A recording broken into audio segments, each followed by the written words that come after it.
పులివెందుల ఒంటిమిట్ట ఒక చోట 10,000 ఓట్లు, ఒక చోట 20,000 ఓట్లు.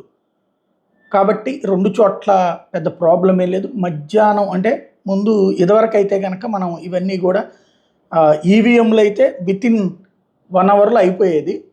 ఇప్పుడు బ్యాలెట్లు కాబట్టి ఆ బ్యాలెట్లన్నింటినీ కూడా ముందు తీసి వాటిని పాతికగా ఒక బండిల్స్ కట్టి అవన్నీ ఒక డబ్బాలో వేసి కింద నుంచి పైకి అంతా కలిపి ఆ తర్వాతన పార్టీల వైడిగా విడదీయడం అనేటటువంటి ఒక ప్రాసెస్.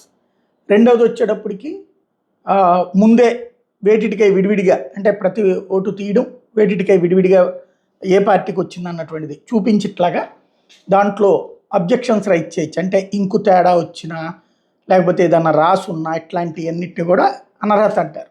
దాన్ని మిగతా వాళ్ళకి చూపించి మరీ చేస్తారనమాట. అట్లా చూపించి వేయడం, అప్పుడు పాతిక కింద లెక్కగట్టి అప్పుడు ఎన్ని వచ్చినాయి అనేది లెక్కగట్టడం. ఈ రెండిట్లో ఏ ప్రాసెస్ ఫాలో అవుతారనేది చూడాలి. లెక్క ప్రకారం అయితే ఫస్ట్ ప్రాసెస్సే ఫాలో అవ్వాలి. ఎందుకంటే ఏ ప్రాంతం నుంచి ఎవరికి ఓట్లు పడ్డాయి అనేది తెలియనివ్వడం కోసం ఎన్నికల సంఘం గతంలో పెట్టిన నిబంధన. అయితే ఆ తర్వాత కాలంలో ఈవీఎంలు వచ్చాక ఏ ఊర్లో ఎవరికి పడ్డాయి అనేది తెలిసిపోతుంది. మళ్ళీ ఇప్పుడు బ్యాలెట్ దగ్గరికి కాబట్టి ఈ సిస్టంలో నడుస్తుంది. ఇకపోతే వైఎస్ఆర్ కాంగ్రెస్ పార్టీ, తెలుగుదేశం ఇద్దరు కూడా డబ్బులు పంచారు. చెరొక 5,000 పంచారు.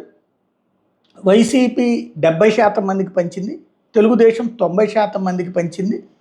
చీరలు అదనంగా ఇచ్చారు తెలుగుదేశం వాళ్ళు, వైసీపీ అవి ఇవ్వలేదు.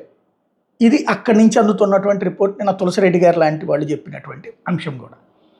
ఇద్దరు డబ్బులు పంచడం అయితే జరిగిపోయింది. ఇకపోతే అధికార దుర్వినియోగం అన్నటువంటిది ఖచ్చితంగా జరిగింది. అది ఓపెన్ సీక్రెట్.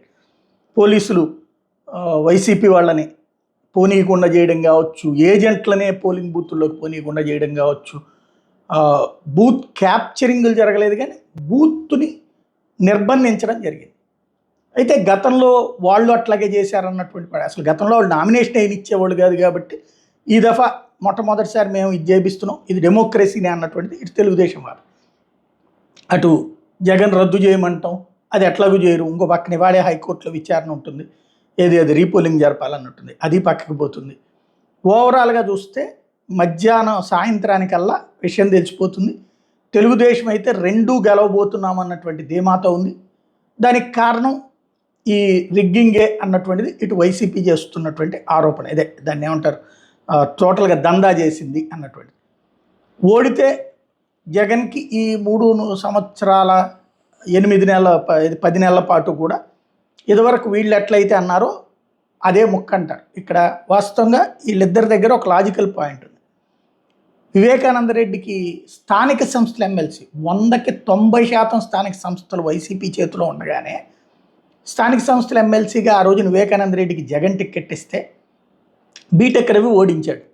తద్వారా పులివెందుల్లోనే జగన్ పని అయిపోయింది అన్నది 2014-19 మధ్యలో తెలుగుదేశం పార్టీ చేసినటువంటి అవహేళన.